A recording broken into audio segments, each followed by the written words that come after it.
আজ আমি ভিন্ন ধরনের একটা রেসিপি নিয়ে আসলাম।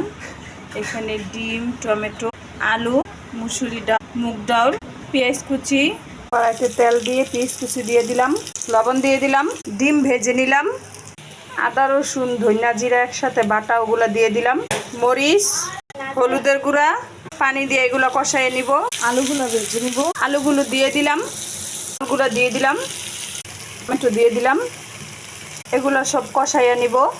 পর্যায়ে কষানো হয়ে গেছে, ঝোল দিয়ে দিব, পর্যায়ে ডিমগুলো দিয়ে দিব, এই পর্যায়ে 3-4টা কাঁচামরিচ দিয়ে দিলাম, একটা প্যান বসিয়ে নিয়েছি, একটু সরিষার তেল দিয়ে দিলাম, শুকনো মরিচ দিয়ে দিলাম, কুচি দিয়ে দিলাম, গোটা কালো জিরা জিরা দিয়ে দিলাম, ফোড়ন দিয়ে নিলাম, গরমের মশলা গুঁড়ো দিয়ে দিলাম, একটু ধনেপাতা দিয়ে দিলাম। পর্যায়ে পরিবেশনের পালা। আমার ভিডিওটি ভালো লাগলে চ্যানেলটা সাবস্ক্রাইব করবেন।